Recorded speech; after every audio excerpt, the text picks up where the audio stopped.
किसान कार्यक्रम के सभी दर्शकों को नमस्कार। किसान भाइयों, जैसा कि आप जानते हैं, पशुपालन हमारी ग्रामीण अर्थव्यवस्था का एवं आजीविका का एक महत्वपूर्ण अंग है। कृषि एवं पशुपालन साथ साथ चलते हैं। यदि हम हमारे देश की बात करें तो हमारे देश में गाय एवं भैंसों की संख्या विश्व में सर्वाधिक है। कैटल पॉपुलेशन में भारत दुनिया में नंबर 1 पे है। और आजकल गायों में एक बीमारी चल रही है, लंपी स्किन डिजीज़, जिसमें कि गाय की चमड़ी के ऊपर फफोले हो जाते हैं और इससे न केवल उत्पादन में कमी आती है, दुग्ध उत्पादन में, अपितु यदि ढंग से देखभाल न की जाए तो पशु की मृत्यु भी हो सकती है। कहीं कहीं ये भी देखा गया है कि गाय के साथ साथ किसी किसी भैंस में भी ये लक्षण पाए गए हैं। तो लंपी स्किन डिजीज क्या है, कैसे ये फैलती है, कौन कौन से किसान भाई सावधानियां रखें जिससे कि अपने पशुओं को इस बीमारी से बचा सकें, इस विषय में जानकारी देने के लिए आज हमारे बीच में मौजूद हैं डॉक्टर नवीन कुमार।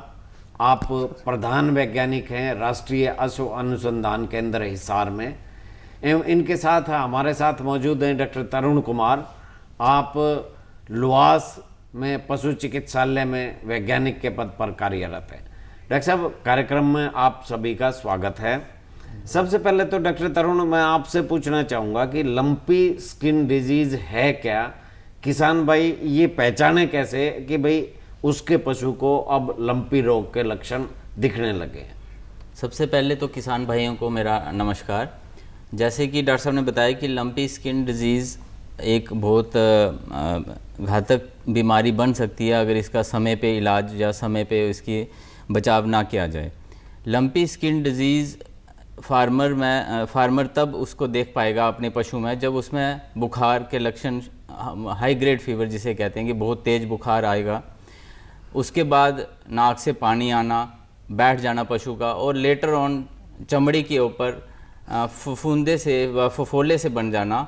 ये जब इस तरह के लक्षण आना शुरू हो जाते हैं, और ये फफोले या जो दाने हैं ये पूरे शरीर में फैल सकते हैं।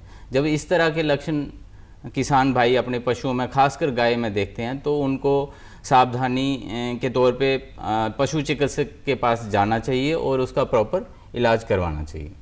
डॉक्टर साहब, आपने बताया कि लक्षण मुख्य तौर पे जिस तरह तेज बुखार है, उसके साथ साथ अन्य दूसरे लक्षण हैं जिनकी किसान को पहचान करके और पशु चिकित्सक से संपर्क करें। अब बात यह है कि जिस तरह इसकी पहचान वैज्ञानिक तौर पे कैसे होगी कि भाई हाँ, हमारे पशु लंपी रोग से ग्रसित हैं? देखिए, लंपी स्किन में जैसे कि सबसे जो इसका जो सिग्निफिकेंट लक्षण है, जिसे कहते हैं कि मुख्यतः लक्षण है, वो जब चमड़ी पे दाने आना शुरू हो जाते हैं तो वो कोई भी किसान भाई देख करके या जो वेटनरी डॉक्टर है वो देख करके काफ़ी हद तक अंदाज़ा लगा लेता है कि इसमें ये लंपी स्किन डिजीज़ आ गया है। लेकिन आगे अगर हम साइंटिफिकली बात करें कि इसको प्रूव करना है कि ये पशु जो है इसमें लंपी स्किन है कि नहीं है, तो वो जो पशु जो डॉक्टर है आपके एरिया का या यूनिवर्सिटी से या कहीं और से वैज्ञानिक आते हैं, तो वो उसका सैंपल लेके जाते हैं और सैंपल से अलग अलग मॉलिक्यूलर लेवल पे टेस्ट होते हैं और फिर वायरस आइसोलेशन करके उसको बताया जा सकता है कि ये इसमें लंपी स्किन डिजीज़ है कि नहीं है। पहले क्या होता था कि जो हमारे हरियाणा से सैंपल हमें भोपाल में या हायर लैब्स में भेजने पड़ते थे, लेकिन अब हरियाणा सरकार ने, गवर्नमेंट ऑफ इंडिया ने हमारी यूनिवर्सिटी की लैब को भी परमिशन दे दी है कि वो भी अब इस तरह के सैंपल प्रोसेस कर पाएंगे और वो ये बता पाएंगे कि इसमें पशु में वाकई में लंपी स्किन डिजीज़ है कि नहीं है। बाकी तो लक्षणों के आधार पे तो काफ़ी हद तक पता चल जाता है कि ये बीमारी लंपी स्किन डिजीज़ इस पशु को हुई है कि नहीं हुई।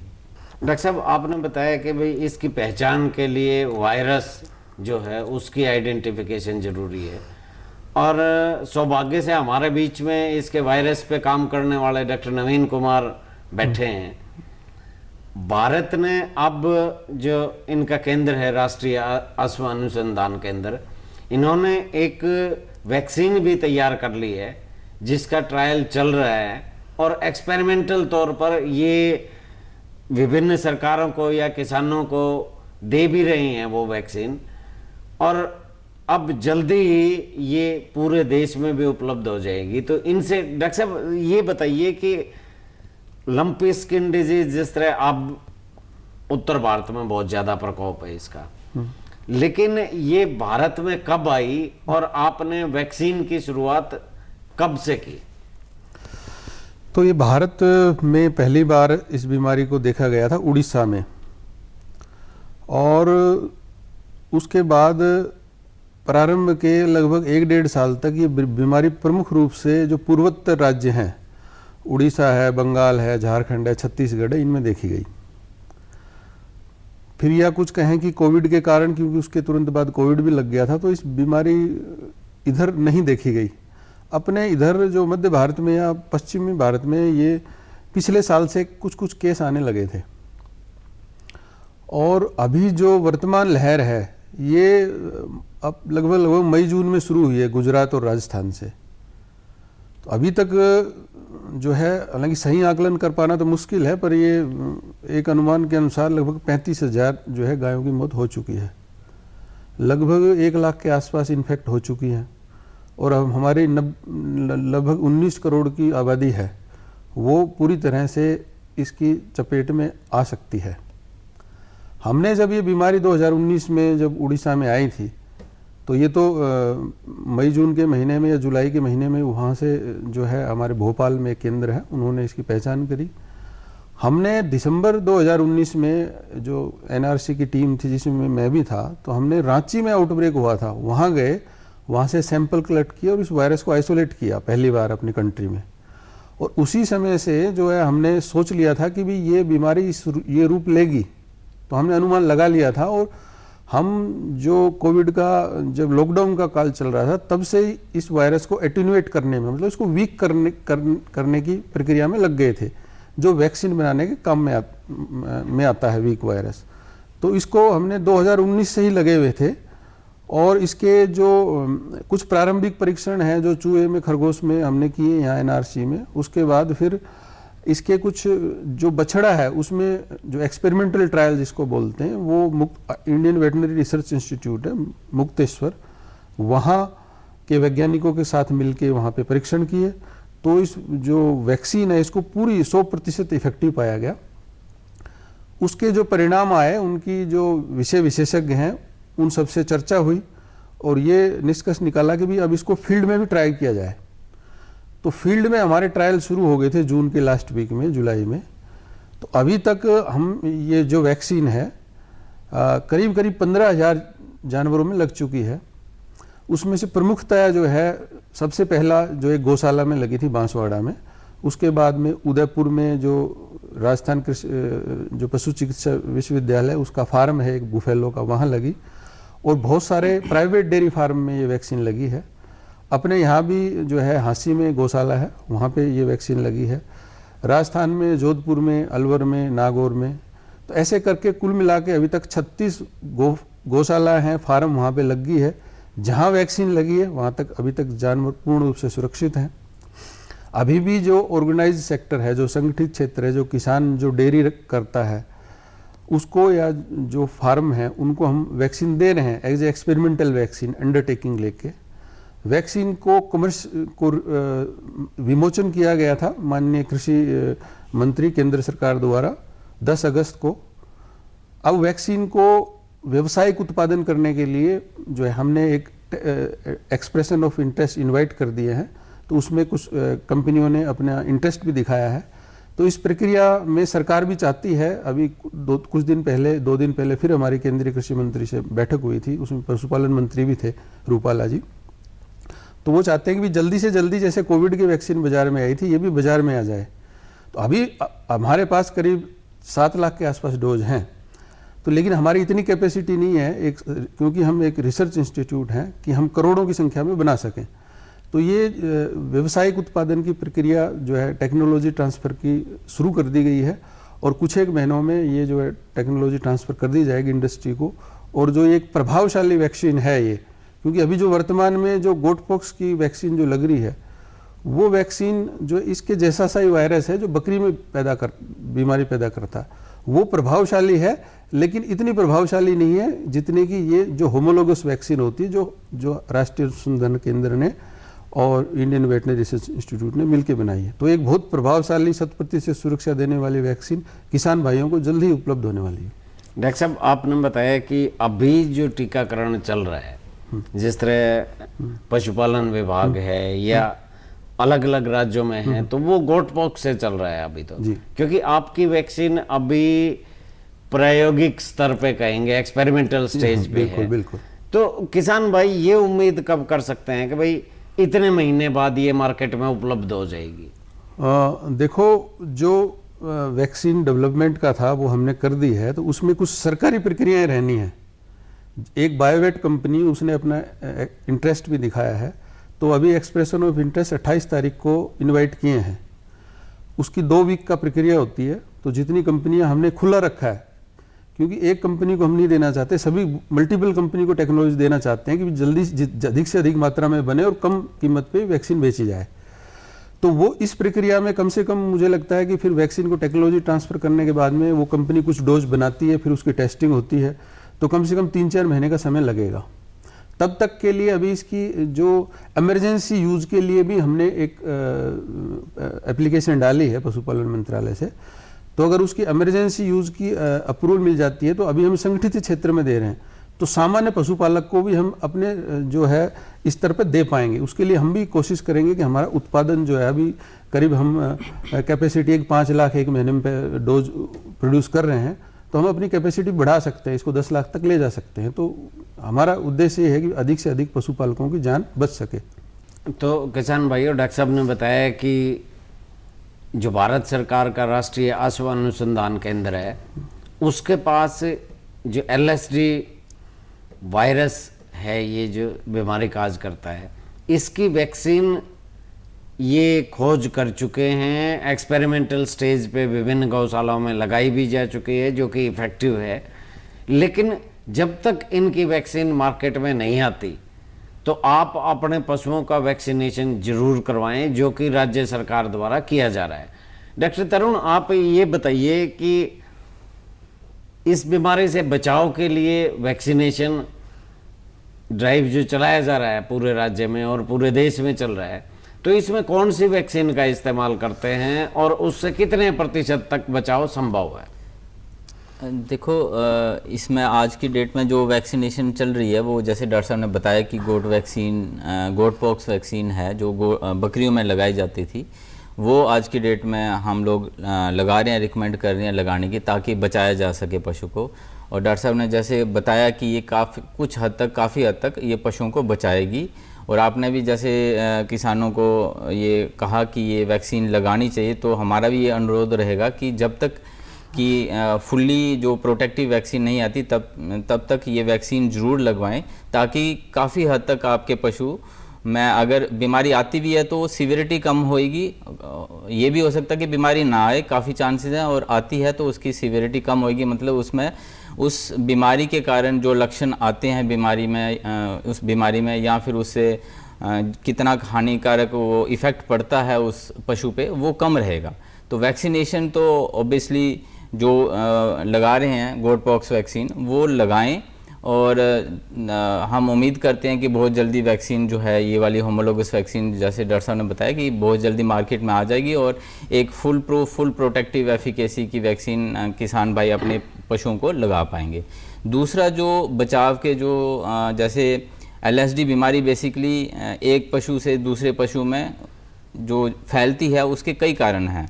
छूत की बीमारी, कम्युनिकेबल डिजीज़ है, और ये टिक्स से, जो चीचड़ होते हैं उनसे, मक्खियों से, मॉस्किटोज़ जो मच्छर हैं उनसे, तो इन सब चीज़ों से भी फैलती है। तो आप कम से कम 2-4 चीज़ों का ज़रूर ध्यान रखें जो किसान भाई हैं, जहाँ पे पशु अफेक्टेड हैं, जो बीमार हैं पशु। अगर कोई किसान भाई उन पशुओं को देख रहा है, तो वो जो नॉर्मल पशु हैं, जो तंदुरुस्त पशु हैं, उस एरिया में ना जाएं, उन पशुओं को ना देखें, ताकि आप एक सोर्स ना बने एक बीमार पशु को हेल्दी पशु में ये बीमारी लाने के। दूसरा, साफ़ सफाई का ध्यान रखें, पानी इकट्ठा ना होने दें ताकि मच्छरों का जो पैदा ना हो सकें।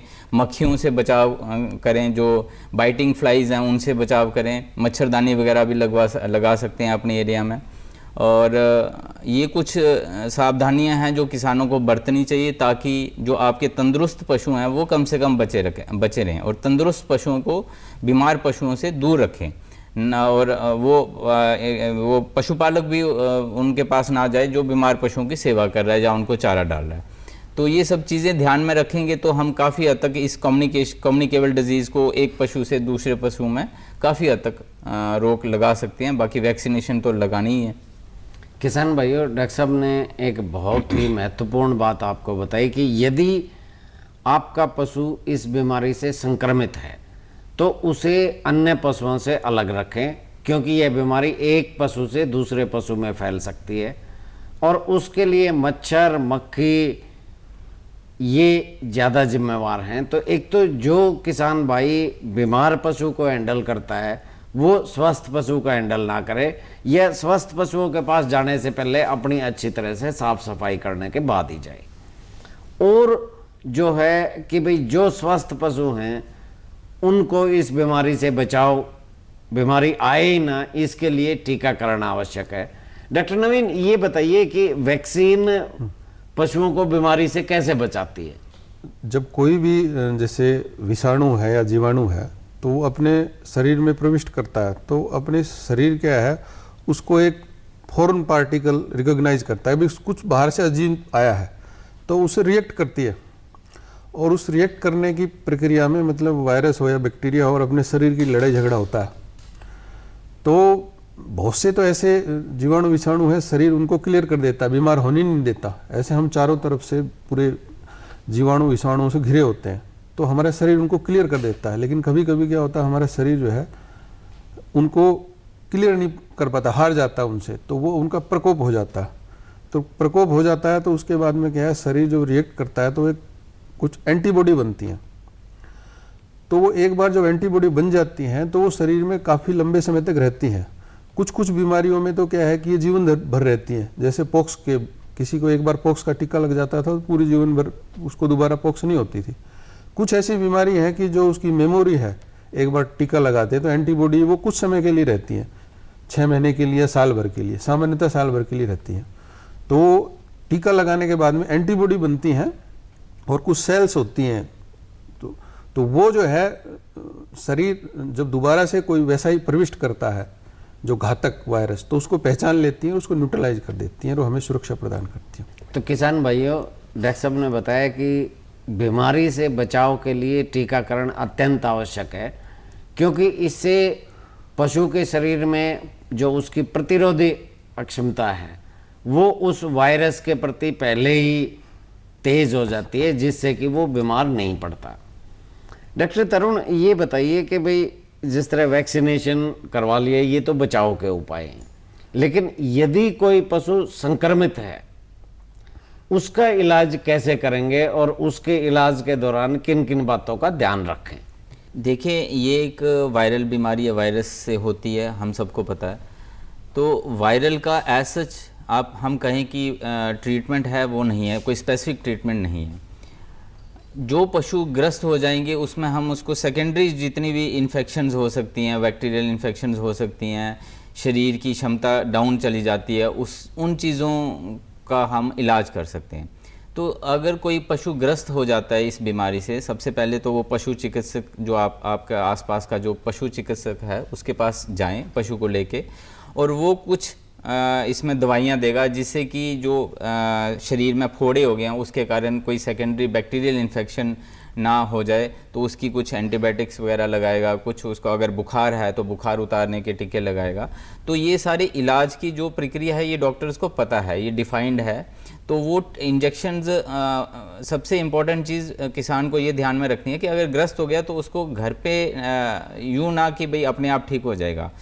सेकेंडरी बैक्टीरियल इन्फेक्शन को रोकने के लिए आपको पालक को ये सलाह लेनी पड़ेगी चिकित्सक से कि इसका आगे हम क्या करें। तो मुख्यतः ये है कि ये बीमारी का जो इंक्यूबेशन पीरियड है, जो साइकिल है, वो लगभग 15 दिन का है। तो 15 दिन तक हम ये मान के चलते हैं कि पशु पूर्णतः ठीक नहीं होगा। 15 दिन के बाद पशु आहिस्ता आहिस्ता अपने नॉर्मल रूटीन में आ जाता है, जिसकी कुछ पशु जो इसकी अपनी अंदरूनी क्षमता बहुत अच्छी नहीं होती, वो उनकी मोर्टेलिटी हो जाती है, वो मर सकते हैं या उनका आगे इन्फेक्शन ज़्यादा प्रोलॉन्ग कर सकता है। तो जब पशु ग्रस्त हो जाए इस बीमारी से, कुछ एक जैसे मैंने बताया इंजेक्शंस बुखार का इंजेक्शन लगेगा, सेकेंडरी बैक्टीरियल इन्फेक्शन का इंजेक्शन लगेंगे, और जो चमड़ी पे जो छाले बन गए हैं, जो दाने बन गए हैं, उनके ऊपर कुछ एक मलहम लिखेगा डॉक्टर, वो लगाएंगे। जो पशुपालक अपने घर पे जो कर सकते हैं, जैसे मैंने पहले बताया कि पशुओं को थोड़ा सा बचाव रखें कि इनको मक्खी मच्छर और ना काटें, तो उसके लिए मच्छरदानी वगैरह यूज़ कर सकते हैं। दूसरा, बाड़े में स्प्रे भी कर सकते हैं। जो एक अगर कहीं पे आपके ग्रस्त पशु बंधे हुए हैं तो वायरस लोड को या उस इन्फेक्शन को कम करने के लिए जो स्प्रे हैं, जैसे फॉर्मेलिन का स्प्रे है नीचे फ्लोर्स पे, या सोडियम हाइपोक्लोराइड का स्प्रे है, वो कर सकते हैं, जिससे कि हम ट्रांसमिशन को और कम कर सकते हैं और इन्फेक्शन को, लोड को थोड़ा सा हम रिड्यूस कर सकते हैं। दूसरा ये है कि हमें जैसे मैंने बताया कि ये वायरल बीमारी है, तो पशु की हमने अंदरूनी क्षमता को कायम रखना है, बढ़ाना है, ताकि वो उनका शरीर, जैसे डॉक्टर साहब ने बताया कि शरीर फाइट करता है, तो उसकी कैपेसिटी, फाइटिंग कैपेसिटी बढ़ाने के लिए कुछ आयुर्वेदिक चीज़ें हैं जो कि उसकी इम्यूनिटी को बढ़ाते हैं, तो वो हम प्रयोग में ला सकते हैं ताकि उसका शरीर की इम्यूनिटी बनी रहे। और जैसे ही पशु रिकवरी फेज़ में जाता है, अगर दुधारू पशु है तो दुधारू पशु में कुछ ग्लैक्टोगॉग्स आते हैं जो कि दूध की उत्पादन की क्षमता को आहिस्ता आहिस्ता बढ़ाते हैं, तो वो दे सकते हैं। एनर्जी के सोर्स गुड़ की फॉर्म में दे सकते हैं। विटामिन सी नींबू वगैरह में, इसमें खट्टे पदार्थों में होता है, ये दे सकते हैं। तो इस तरह की चीज़ें हम पशु को दे सकते हैं, अलॉन्ग विद जो बाकी दवाइयाँ जो पशु चिकित्सक उनको लिख के देगा। ध्यान ये रखना है कि जो दाने बन गए हैं उनमें कीड़े ना पड़ें, वो ख़राब ना हो जाएं, तो उनकी अच्छी सी देखभाल करनी चाहिए। स्प्रे आते हैं मार्केट में बहुत किस्म के, जो कि इन घावों को मेंटेन कर सकते हैं। तो पशु चिकित्सक की सलाह लेना बहुत ज़रूरी है, तो वो ज़रूर लें और उसके अकॉर्डिंगली ही पशु का इलाज करवाएं। डॉक्टर साहब, यदि हरियाणा प्रदेश की बात करें तो हर जगह पशु हॉस्पिटल भी नहीं है, और हर किसान भाई विश्वविद्यालय में भी आके, जिस तरह लाला लाजपत राय पशु चिकित्सा एवं पशु विज्ञान विश्वविद्यालय हिसार में है, यहाँ भी आपसे बातचीत नहीं कर सकता, लेकिन उसको लंपी स्किन डिजीज पे कुछ जानकारी चाहिए। तो क्या इस टाइप की जानकारी वो फ़ोन के माध्यम से ले सकता है? यदि हाँ, तो कितना फ़ोन नंबर है और किस टाइम से किस टाइम तक किसान भाई फ़ोन कर सकता है?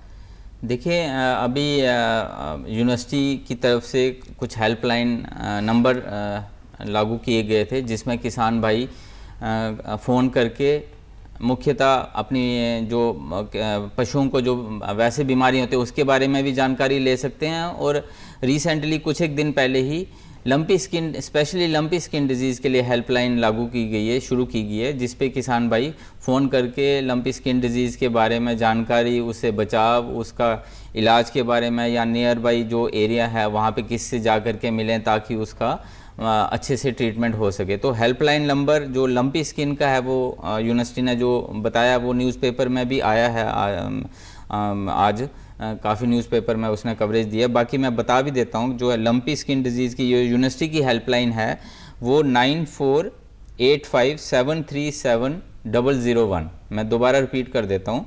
9485737001। ये तो जिसके बारे लंपी स्किन के बारे में ही जानकारी आपको सिर्फ चाहिए, तो इस नंबर पे आप कभी भी कॉल करके इसके बारे में पता लगा सकते हैं। और इन जनरल भी हमारी यूनिवर्सिटी की एक हेल्पलाइन है जो काम करती है। जब भी किसान भाई उस पर किसी भी बीमारी के बारे में पूछ करके उसके बारे में जानकारी ले सकते हैं, तो वो हेल्पलाइन नंबर भी मैं बता देता हूँ, 9300000857, 9300000857। 000857।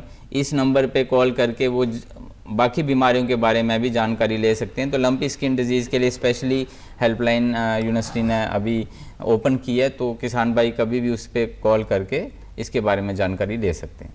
किसान भाइयों, डॉक्टर तरुण ने महत्वपूर्ण बात ये बताई कि 2 फ़ोन नंबर हैं विश्वविद्यालय के, जिन पे आप एक पे तो स्पेशली लंपी के बारे में जानकारी ले सकते हैं, और दूसरा विश्वविद्यालय की किसी भी योजना या अपने पशु की कोई भी बीमारी या उसके प्रबंधन या उसके न्यूट्रिशन या उसकी प्रोसेसिंग से रिलेटेड कोई भी जानकारी यदि आपको विश्वविद्यालय से चाहिए तो आप इस नंबर पे किसी भी कार्य दिवस जो वर्किंग डेज हैं और वर्किंग टाइम सुबह 10 से लेके और 4 बजे तक आप इन पे जानकारी ले सकते हैं। हमें उम्मीद है कि आप इन फ़ोन नंबरों का अवश्य फ़ायदा उठाएंगे। डॉक्टर साहब, डॉक्टर तरुण और डॉक्टर नवीन, आप स्टूडियो में आए और किसान भाइयों को लंपी स्किन डिजीज़ के बारे में महत्वपूर्ण बातें बताई, इसके लिए आप दोनों का बहुत बहुत धन्यवाद। जी नमस्कार जी।